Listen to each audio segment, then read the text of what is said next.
So we're back again. Woohoo! We're getting through these stitches. We've got two more hand sewing hem stitches for that portion. Closures get graded separately now. So we're going to start with this. So if you look on the front, you can see the 3 different names for the same stitch. So that is the cross stitch, also known as the catch stitch, also known as the herringbone stitch. All right. We have it folded just like we had for our whip stitch. We're going to turn that around. Now, for the whip stitch and the slip stitch, we will start on the right hand side. However, the cross stitch likes to be a little bit more fancy. So that one is going to start on the opposite side. If you're a righty, you're going to start on the left. If you're a lefty, you'll want to start on the right-hand side. Because what's going to happen is you're going to end up having your needle is going to be parallel to the line with every single stitch. Parallel to the line, parallel to the line, parallel to the line. I like to call this one the leapfrog stitch because it bounces. If we're going to stitch on the fold side, then we're going to put the next stitch in the flat side next to the fold, okay? Every single stitch faces the direction you are coming from. It is facing your left hand, just like we will be doing for slip stitch, but that's why we're starting on this end. Your traveling will be going this way, okay? But every single stitch is that little prick stitch. Okay, you remember how we learned the prick stitch? Only our prick stitch this time is going to go parallel to the line. Okay, it'll be a prick stitch up there, be a prick stitch over here. Now, if we look at the paper that I've given you guys in our literature, because I was so nice and tried to be helpful. Whoop, that's not it. Sorry, I have to find the page. You would have thought I would put it on the right one, and I did not. But, whoop. Look! Woohoo! Okay, so, as you can see, it says, the catch stitch is a unique stitch. While holding securely, it still allows for some give to the sewn area. So, here, it still has a little bit of stretch to it, right? It is useful for hemming knits or garments, cut on the bias, and for holding facings and interfacings. Use bias cut fabric swatch for sample. We are not using that. We are using the square that I had you do, all right? So ignore that part. And we have already folded it over as it is pictured, okay? They are doing it with their fold up. I prefer not to do that because most of the time I'm dealing with a dress. So for our sample bit, I treat this as my hem. I don't want the bulk of my dress all up against me after I've pressed that sucker, and I want it to be as least wrinkled as possible. I'm going to keep it on my table, okay? So we're going to work on the bottom, okay? C. Whoops. I know, sorry. So we're going to ignore all that. So it's going to look like a series of X's. Looking here. It's going to look like a series of X's, okay? So as you can see, the needle is pointing toward the left. Every single stitch pointing toward the left. You do a little prick stitch at the top on that fold part, and then you'll come over, it comes over, and it does another prick stitch on the flat or fashion side, rather. The fashion side. I call it the fashion side, that way I don't get tongue-tied. So fashion side, because they'll see whatever stitch you do there, they'll see it on the other side. Small little prick stitch. Then we go to the other side. Small little prick stitch through one layer. One layer, not all layers. Okay? And the way it works is that your stitches, the next one you lay down is just going to move over. Okay? That's what creates that cross. Alright? So you just need to know exactly how far apart they need to be. Some people for this one, because it's kind of hard to tell distance-wise until you get really used to it, will sometimes mark it. So if you feel like you are one of those that needs to mark it, that's okay. There's no shame. I have also noticed that on this picture it has that not like that. Don't do that. That doesn't look as neat and professional as I would prefer you to do it, so don't pay attention to that drawing. Ignore that knot. I think they were just trying to demonstrate that you are supposed to put a knot at the beginning. So we are going to do it the way that I taught you, the way I've been showing you. Once again, it is going to go between the fashion and into our fold. So if you want to pull those two apart, see, got my fashion. See, they're all up like this, right? I'm going to pull that back to reveal my fold, if that helps people, okay? And then you're just going to catch the very edge of your fold, okay? So when you get ready to lay it down, whoops, like that, you pull it, it's going to tuck it. I don't like to see my knots if I don't have to look at them. Ha ha ha, unless they're on the top. I like to disguise them, all right? Once again, as your reminder, every single stitch is going to be a prick stitch. So little tiny stitch. This is just to remind you what a prick is. A little stitch. It can catch, if you look really closely, you look really, really close. You see how the weave is? How it's got those fibers, those threads? It can be as small as just catching, for like especially wool that's a little thicker, a really tiny amount, all right? It doesn't have to be, this is a prick stitch, but it's too big of a prick stitch. Remember, this is what we use in pants as well as shirt sleeves sometimes, okay? So know that that's about as big as you want your prick stitch to be. It will always be perpendicular, okay? I mean, parallel. I'm sorry, wrong word. Parallel to your fold. So on this side, I'm always going to put my parallel one in my fashion next to my fold. Not underneath the fold. So you got to press them together so you can see where that fold actually lands. Next to my fold, okay? And as you saw in the picture, it doesn't, the one that goes into the fold doesn't go right up against the edge. It actually comes back a little bit, about to where this pin is. Okay? Sometimes, excuse me, fibers, sometimes it will come, it can even be back a little bigger depending on what's going on with that seam, like if I'm dealing with lace. Okay, so I have just put my knot in so it can be a ninja, because it likes to be a ninja. So for my purposes, because I do like to anchor down my knot, I'm going to put my very first stitch straight across from my knot almost. Okay, little prick stitch, so my knot is actually not right up against the very edge. You want to come in a little bit. See, my knot is a little bit in, just enough. Okay, just enough. Okay, so oops, my needle fell out. So I'm going to go right next to it. So right where I come out, I'm going to go in. That's good practice. Okay, and then I'm going to check it before I pull it. And then I'm going to pull. Oops. See how it's trying to tangle? There we go. But I like to hold a little bit of tension. Okay, so you're not going to see it so well on that first one. This is just your anchoring point, okay? So I got my little cross stitch here. Now my next one, I need to decide how wide this is going to be. So you remember on the back stitch, you have a longer stitch underneath. You kind of want to think of it that way. The jump to one side is only half the stitch length.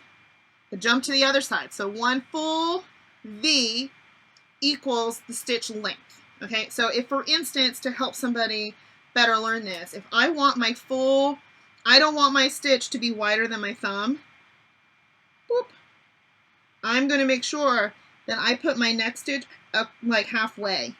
I hope that makes sense. Okay, so somebody might need to put a mark just so you can kind of see how far. And then I'm going to aim to put my stitch on this side halfway point between these two red points. Okay, so if you want to do that, you can, so you can start training your eye. That's okay. I'm only going to do a little bit and then I'm going to keep going because I've done it a lot. So, okay, so now this pin is in my way. My fabric is anchored in the corner, so it's not going to move anywhere. So I can go ahead and pull that pin out, get it out of my way because it's in my way. So make sure you point your needle in the direction you're coming from. You're pointing it toward the knot you just tied, okay? That is kind of its anchor.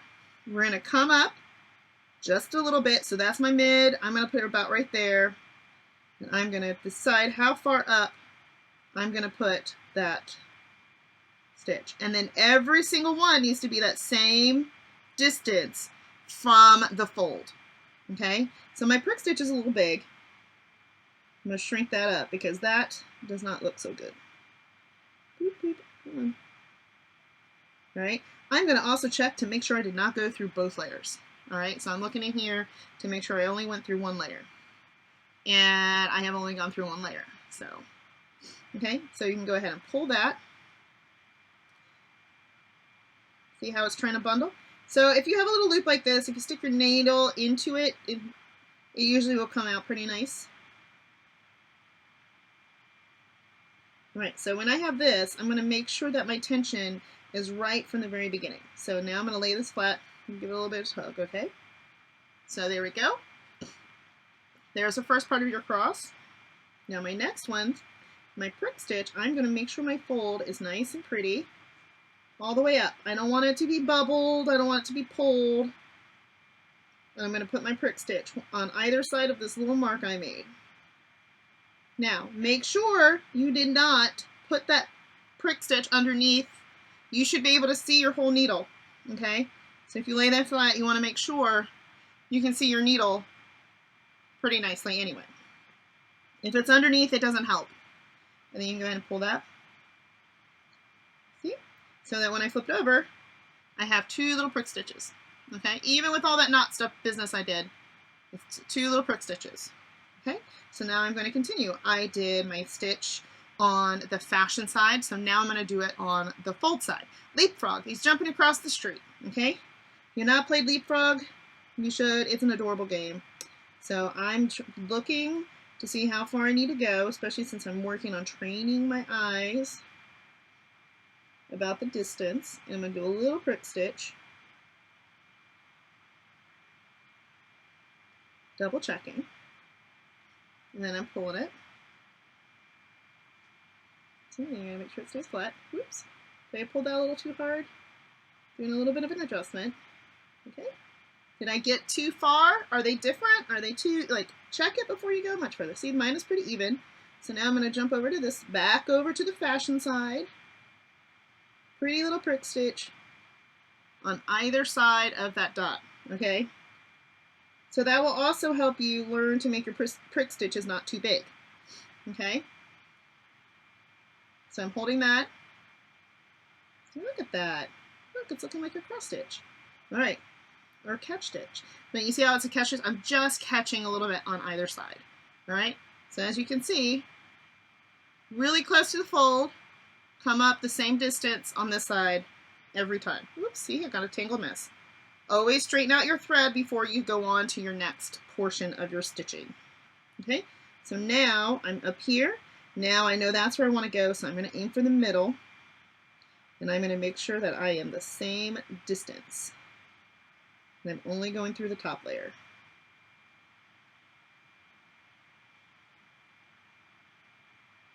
Did I go through both? No, I did not. So I've got that in my fold side. Now I need to go on the flat or the fashion side, either side of that little red mark. Right next to, but not underneath, the fold. Okay, see? My needle is still pointing that way. If you turn your needle around, like you're like, oh, I need to go the other, no, don't do that. If you end up, we're doing it this way and then you flipped it over, I was like, oh, I could just continue going this way. It will actually not have that cross and it will be wrong and you will lose points. So let's get it right, all right? So make sure, that's why I always tell you to make sure that you orient well to have your folds down so you can always keep track of which way you were sewing on it before. Okay, so we're going to pull that. And then we're going to come down and go into the, oops, it just feels weird. Oh no! Camera down! So sorry, guys. Camera down! Okay, so now we're going to go to the next one. Okay.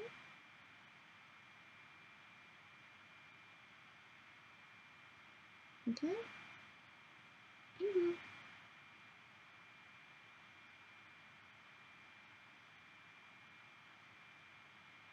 Making sure I'm centered.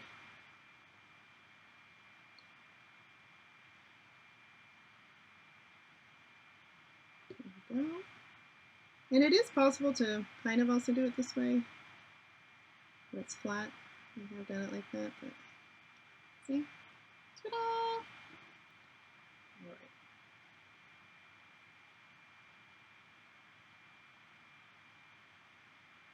I'm going to move this pin because it's in my way.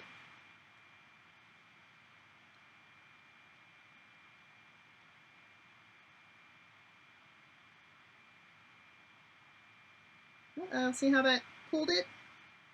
Uh-oh, what's going on? We got to figure this out. Oh, see, it went the wrong way. So we're going to pull that. Why is it not pulling through easily? So we're going to tug on it a little bit. Hold on to it here to make sure you don't have a problem. And then work that thread back where it belongs. See? Here you go. Make sure everything's flat and beautiful again. Okay? And then continue. So there. See how I'm using my thumb? I'm measuring it from that red mark to there.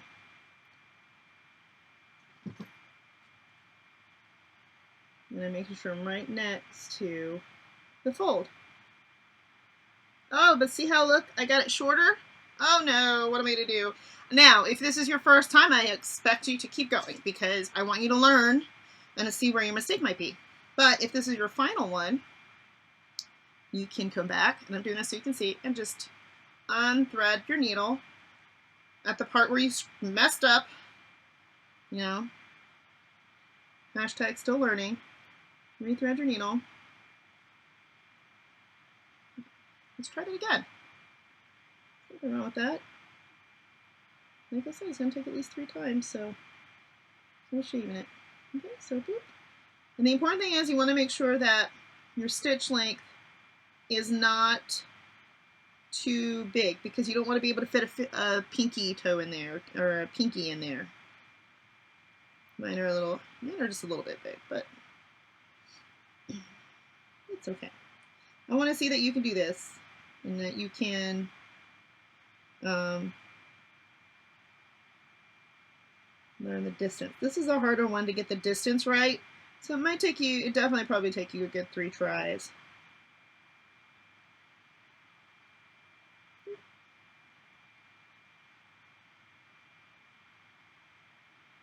Okay.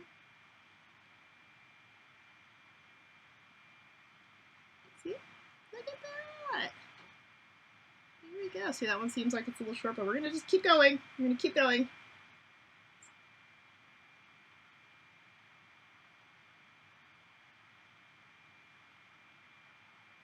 Okay. Let's keep going.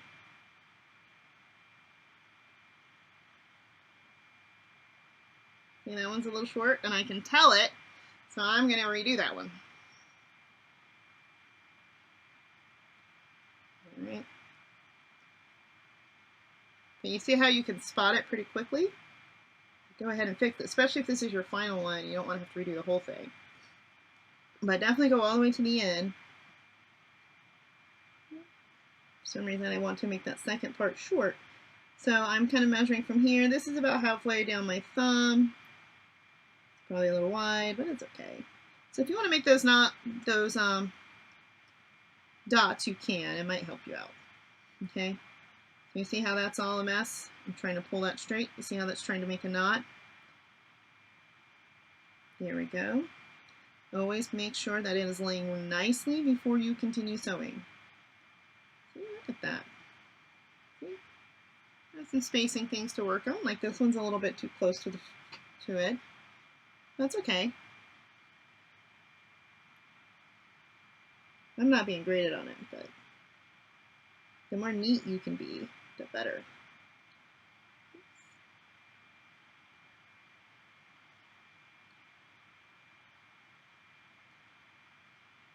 Because I want to make sure that you can see this from my perspective. I have the camera right in front of me, so it's a little hard to see around it.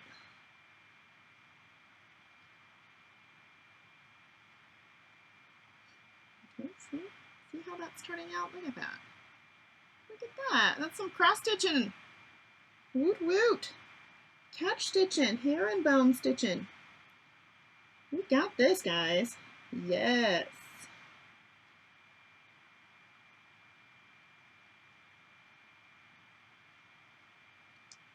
Okay.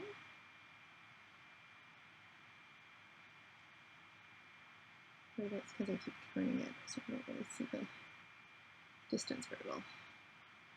Okay, so that one's a little narrow again, but in the interest of getting done, like I've told you guys, I'm going to keep going. So this is in my way. I'm going to move it.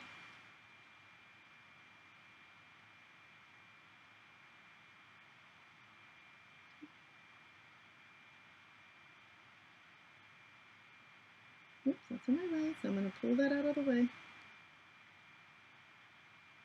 And I'm doing my prick stitch with my needle pointing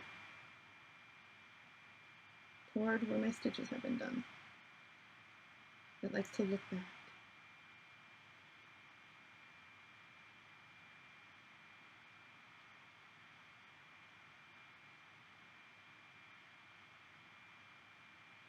There we go. We're almost to the end, guys. Almost there. Almost to the end. Okay. So look! Cross stitches! Woohoo! Not too bad. Alright. So we're on our last one. And I'm going to put it right. I'm going to give myself just a little bit of space, okay? But I don't want that end popping up doing something weird. So I'm going to go ahead and put one more cross stitch. And I'm leaving about 1/4 of an inch away from the edge, the cut edge. So you see how I've got all these frayed bits from the cut edge? I'm just making sure my loop doesn't catch one of those, okay? So I'm here, and I want to finish this and put a knot on it. So what I'm going to do, perpendicular,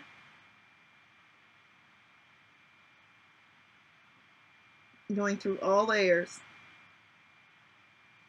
All right, going through all layers. All right. I'm going to, now the trick is, the reason I do that is because then it puts the tail, the thread that's still in the fabric, puts it near the end where I'm going to be tying my knot. So you want to make sure that your thread is right where you're going to put your knot. So wherever that thread has ended, that's where you need to put your knot. So now I'm going to take this, I'm going to do it the other way that I showed you. Once, whoops, once, twice. I'm going to pinch, push that up, and pull that for a knot. See, that's the one. Then I'm going to do it again. Oops. Come on. Do that again. Once, twice, pull. And then I'm going to come under. And I'm a 2-time girl because that's once. Once is really fine, but I, out of habit, tend to do twice. Okay. It's nice and flat. Okay, there we go. And then, of course, trim your tails. And do them as you go, because inevitably you'll miss one, and we don't want that for you. So that is your cross stitch, known as the catch stitch. You will need to take a photo of both sides. So you need to take a picture of this side, and then you'll need to flip it over and take a picture of this side, because I want to see those prick stitches. And what I'm grading you on is I want to make sure that each one of these prick stitches is small like this, okay? If you have big prick stitches, you're going to get points taken off. I'll go ahead and let you know, okay? If they are not even all the way across, if they're not straight, if they're all jacked up and crooked, if you've got one going like sideways because you didn't quite put your needle parallel, you get points taken off. I got to be hard on you so that when you get ready to do them, you'll always have nice quality work. Same thing here. If I see my cross stitch, if I see a jacked up cross stitch, so like one is here and then it's sticking out that way, you know, because it's crooked, a crooked cross stitch, you're going to get points taken off because that's not following directions. So you need to make sure your needles are parallel, all right? And like I said, I don't care, for purposes of samplers, if you mark, and even if you have to do this on your, on any of your, oh words, of the bag, or if you were doing the shirt for me, even if you marked it and you marked it in pencil, I'd be okay with that. Pencil, when you put it through the washing machine, will wash out. So you want to make sure that it will go away eventually. And also, graphite will fade away. So I also want to make sure you've got your knots on here. If you do not have your knots, you will lose points. Okay? So please take pictures and send them to me. I look forward to seeing your samples, and they'll be graded as I get them. Okay? All right. Off to our next stitch.